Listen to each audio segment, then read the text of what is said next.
Vroom, vroom! Start your engines. Vegas is ready for spring NASCAR weekend, and Sin City Beat is breaking down everything you need to know about the Pennzoil 400. My panel is here and hyped. Let's do this thing. Sin City Beat starts right now.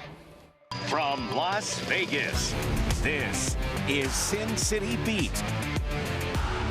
Hello, and thanks for joining us on Sin City Beat. I'm your host, Mike Davis. Thanks for hanging out with us. So Sin City Beat is the show that dissects the Vegas sports world through the eyes of the sports reporters and storytellers leading the charge. Now, on today's show, we're previewing the Pennzoil 400 going down this Sunday at the Las Vegas Motor Speedway. Joining in on the action today, we got Jeff Motley, the Vice President of Communications at the Las Vegas Motor Speedway, Case Kiefer, Assistant Sports Editor of the Las Vegas Sun, and Steve Cofield, the host of Cofield and Company on ESPN Las Vegas. Guys, great to have you with us. So let's dive right in. So spring NASCAR weekend is officially here. The Pennzoil 400 is the third event of the early NASCAR season. So let's break down what we can expect at the Speedway. Case, what has you most excited?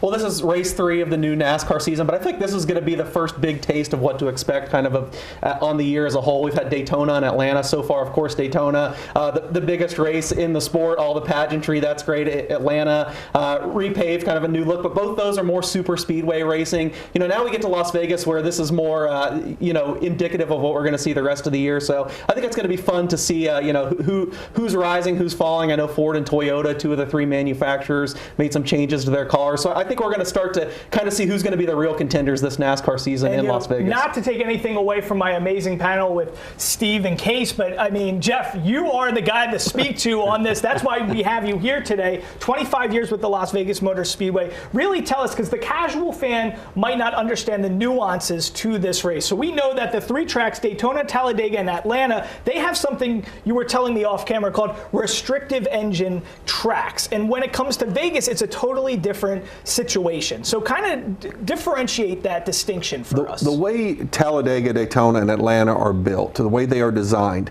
if you did not restrict the engines, the cars would be running 220, 225, maybe even 230 miles per hour. We saw crashes as far as 30 years ago where cars would get airborne, get into the fencing. There was always the risk of, goodness gracious, a car could end up in the grandstands or something like that. So it's very important that we try to keep these cars under 200 miles per hour. So at a track like Las Vegas, we don't have to restrict the engine because the layout of Las Vegas does not lend itself to these cars getting over 200 miles per hour. So when you're running Atlanta, Daytona, and Talladega, because everyone's got a restricted engine, everyone's running almost the same speed, which makes it difficult to pass. Sometimes it puts a little bit in the driver's hands, but it's really all about drafting and aerodynamics. Come to Las Vegas, everybody can kind of tune their car, make their car faster, and there's so many racetracks that are similar to Las Vegas throughout the rest of the season and into the playoffs. Kind of like Case mentioned, if you run well in Las Vegas, there's a pretty good chance you're going to have a good season. If you don't run well in Las Vegas, you got a lot of work to do as you continue on through the season. Wow. So, I mean, knowing that, I mean, the way that these drivers are going to be attacking this weekend, how do we think that's going to play out? Because we know William Byron, he won the Daytona 500, but he's also the defending champ, right? So it's indicative, I guess, as we're saying that, yes, he can race on both and do just fine. And the history has played out that way too, right? With Jimmy Johnson, Jeff Gordon, stuff like that. Yeah, one thing about Las Vegas is we don't get the upset. Like Daytona saw people like Michael McDowell, Ricky Stenhouse, Trevor Bayne, David Reagan winning at Talladega. We don't find those kind of upsets in Las Vegas. It is a kind of racetrack where the best rise to the top. You look at the list of winners: Joey Logano, Kyle Larson, William Byron, Jimmy Johnson, Brad Keselowski, Martin Truex Jr. The guys who have won in Las Vegas, they're the cream of the crop, and a number of guys have actually won in Las Vegas and then gone on and won the NASCAR championship, going all the way back to Jeff Gordon in 2001. But Jeff Gordon did it, Jimmy Johnson did it, Matt Kenseth did it, Tony Stewart did it. A number of guys, Joey Logano did it most recently, have won in Vegas and then gone on and won the championship. Now, Steve, in all your years of reporting and just being around NASCAR here in Las Vegas, what do you hear? What's the talk of the town? You know, we spoke about on Sin City Beat just how players and executives were enjoying the Super Bowl here in Vegas. So when you interact with NASCAR folks, how do they like the situation here when it comes to Vegas? mean, it's Vegas, right? There's plenty of rooms.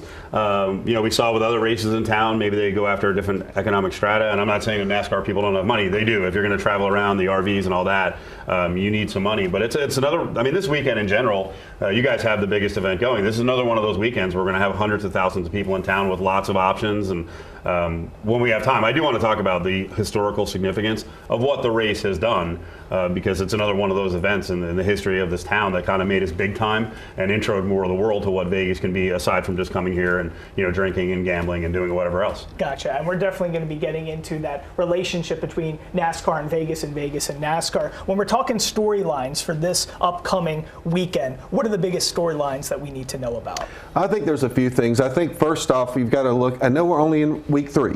Yeah. But you've got some guys who expected to have really good seasons that were contenders for the championship, who have had trouble in the first 2 races and have already found themselves in a situation where, hey, we better find a win somewhere or get our act together. I mean, Brad Keselowski, Joey Logano, Christopher Bell, there's some guys right there who have had horrible starts to their season. And Christopher Bell was in the Final 4 last year. Joey Logano's a 2-time champion. Brad Keselowski, former champion. And these guys are way down in the standings. I mean, we're talking like 19th, 33rd, and 36th in the standings right now. So wow. I think you've got a lot of guys, and they're not the only ones, but that's probably 3 of the bigger names. I think that's one of the big storylines to watch is, can these guys rebound and start getting some momentum going into the rest of the season? Interesting. In terms of repeating, I mean, how hard is that as defending champ for a guy like William Byron to repeat?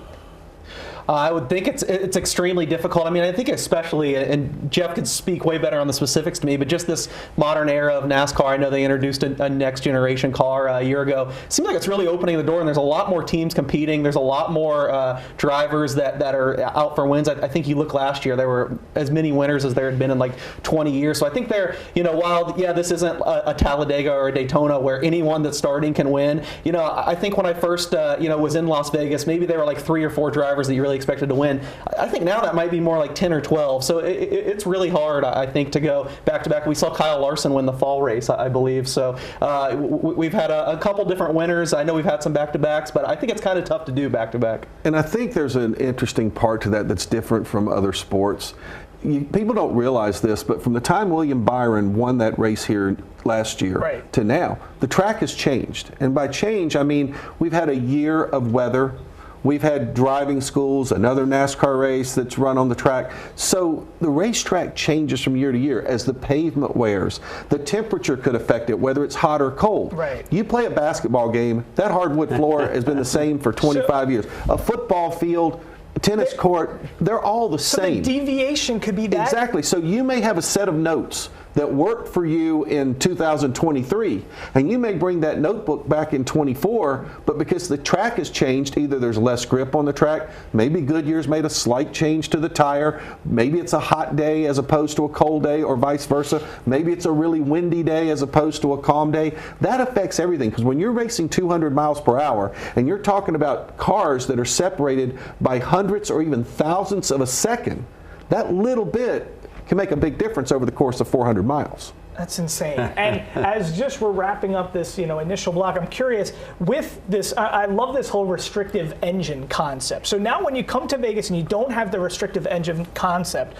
is there a driver or a style or a car that is more conducive to having those chains taken off and having, the freedom of that? Does it translate for both, and you just have to? The best drivers can do both, or is there a certain car, a certain team that just has that adaptability? You're not gonna luck into a win as easily. The better drivers and the better teams are going to win. It's kind of what I was talking about earlier, that we don't see a big upset usually in Las Vegas. We see one of the top competitors win, because when you get into that situation, the cream rises to the top. Very interesting. I mean, this is going to be a fascinating weekend here. Beyond all the fanfare just from what's happening on the actual pavement, tell me what's happening just from a weekend standpoint. Well, kick it off on Thursday. We have the big hauler parade that goes down the strip. So all the Cup team, the race cars in their big trucks, we'll park them all at the South Point, and they'll go northbound on Las Vegas Boulevard starting at 6 p.m. on Thursday night before they end up parking at 7 at the Speedway. Speedway, and that's always cool because people line both sides of the strip, all of the bridges that go over the strip. There's usually 3-4 deep. I know people are not supposed to be standing on those things anymore, but I'm sure there'll be some standing up there on Thursday night. And then there's a lot of other ancillary activities that will go on at the racetrack. We've got a number of driver appearances. We have drivers signing autographs on Sunday morning in their souvenir hauler. Maddie and Tay, a really big country duo. They'll be doing the pre-race concert. We're also doing a little bit of a cross deal with the National Rugby League that's in town Saturday night. Ryan Blaney, our NASCAR champion, will go over on Friday, do a little jersey swap, and then we're going to have some of the guys from the National Rugby League, I don't know which team, are going to come out to the race on Sunday. And we got a couple guys from the LA Rams who wanted to come out Saturday and get a pace car ride. Wow. Tutu Atwell and I believe it's Jason Avila are going to come out and do some pace car rides on Saturday morning. Jose Bautista, the new owner of the Las Vegas Lights, he's going to be our honorary pace car driver on Sunday. And we actually just announced that AJ Cole is going to be our grand marshal for the race. I talked to AJ on Sunday and he is so excited. He says he is going to do a command to start engines that people will not forget. So if you guys have interviewed AJ, you know what a great guy he is. He's a great guy, and he's a great punter as well for the Las Vegas Raiders. So guys, stick around because we're just gearing up here on Sin City Beat. So Vegas and NASCAR and Vegas, we're going to take a closer look at the unique relationship. That's next. You're watching Sin City Beat.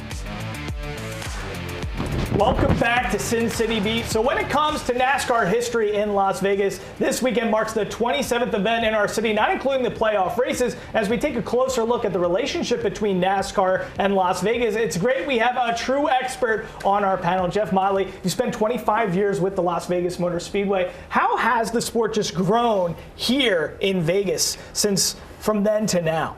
Well, I think the sport has grown, exponentially across the entire country, but I think in Las Vegas specifically, I think the one thing probably that we're most proud of is when you look now and you see all these incredible special events. We were really the first one to bring a mega special event that was going to draw 100,000 people in one day. Now, we had prize fights, boxing matches drawing 15,000 people, UNLV drawing 15,000 for a game, but we had not had that mega one-day event with 100,000 people. When NASCAR came here in 1998, we showed that Las Vegas could handle doing that. And we kind of feel like we were able to set that bar initially, and now we just had the greatest single day event in the world with the Super Bowl here just a few weeks ago. But we've had the NFL draft. We've got the Final Four coming. We've had a number of special events now at Allegiant Stadium, soccer games and the like. It's just a matter of time. We're probably going to get the college football national championship game. You just think about all the big single-day events we're able to have now, or even if there are a couple of day events. Formula One race, we had that a few weeks ago. But I feel like we were kind of the first one, and we were able to kind of show that Las Vegas can do that. And I think bringing professional sports here at the level that we did in the late 90s was a huge catalyst for the town. Really? Even more than boxing, you think? Yeah, for the size of the crowds, and our pro sport was boxing for the longest time, but that's a major league. NASCAR that comes in. NBA comes in with the Summer League in 2004. That was another big breakthrough. I'm interviewed all the time on where we are now and how we got here, and you always have to mention the Las Vegas Motor Speedway and NASCAR. Bonding this partnership with Vegas. Yeah, it's a massive weekend. Now we got a second weekend. The impact is gigantic now.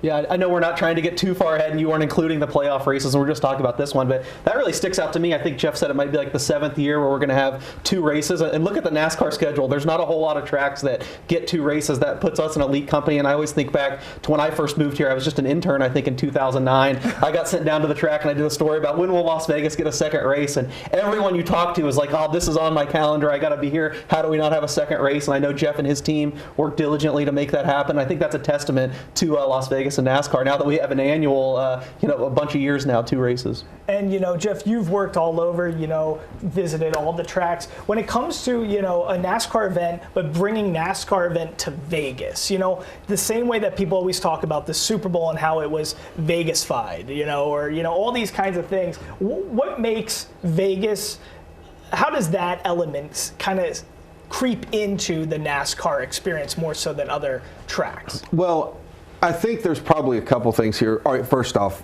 I mean, Daytona 500 is the biggest event in the sport. Okay, so we're not going to compete with the Daytona 500. We've got a couple of events that are legendary events that have just been around for so long. It's kind of like in golf where, you know, the Masters, the U.S. Open, they're the majors because they've been around for so long. The Southern 500 at Darlington, the Coca-Cola 600 at Charlotte. Those races are these legendary races that have been running for more than 50 years. So they're always going to be these crown jewel events, right? Yeah.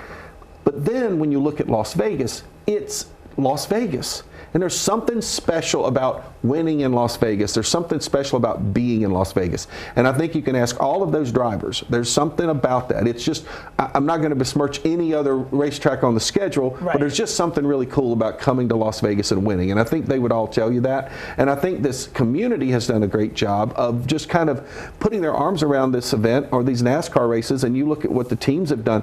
I can remember Kyle Busch every year when he had M&M's as a sponsor. You come to town, Kyle Busch is at M&M's World down there signing autographs. Cool. I know that we've got a number of drivers that'll be all around town on Thursdays and Friday signing autographs. You know, and we even brought for about, what, 10 years, Steve, we had the NASCAR awards were here. We did those down at the Wynn for like 10 years. So, I mean, Vegas and NASCAR, it's certainly a love affair. Now, guys, next up we're digging even deeper. Yes, another motorsport returned to Vegas for the first time since 1982 this year. Jeff was talking about it. Yes, F1 brought the good, the bad, and the ugly, but how has it impacted NASCAR here in Vegas? We're going to discuss that after the break. Well, obstructed views on pedestrian bridges, more spectacle than a race, and of course, traffic. Yeah, those seem to be the most discussed topics heard around town from the Las Vegas Grand Prix. Steve Cofield, let's start here with you. Does F1 hurt NASCAR's footprint here in Vegas, and just the dichotomy between those two motorsports? Explain that to me. No, I don't think it hurts at all. I think they're different sports. Right now, they're for different audiences. I still think F1 can be a massive boost to the economy. They've got to. They're not going to do this, and they're not going to say it openly, but they've got to follow some of the stuff that NASCAR does. And Jeff just mentioned, 10 minutes ago, all the community partnership stuff and all the events, and they've got to be a little more fan-friendly, F1 does, with the ticket prices. That said, though, you mentioned a lot of the problems. The traffic is an issue everywhere. So you had a perfect storm while they were tearing up the strip and working on the rest of the track. There's all the nonsense going on the 15, and then it seems like there's road closures everywhere else at the same time. So I know people directed the anger at F1, but there's a lot going on at the same time. But I think the biggest thing is, from our standpoint as a city, we've got to approach it in the future to bring in a more broad audience. It can't just be for super wealthy. I think they scared a lot of people away months out, the regulars who would have been here to see the spectacle. So I think the hotels have to participate and not look at it as a giant money grab, because that's kind of where it failed. I think some properties did really well, but other properties were completely dormant. Restaurants were shutting down for the night. Yeah. I saw, what was the Absinthe? The person running Absinthe said, well, we lost the X amount of dollars every day. Well, so the city, the county and F1 have to work together a lot better than it did the first time around. But I think it's going to get better, and I hope it's a learning experience. And if we have to push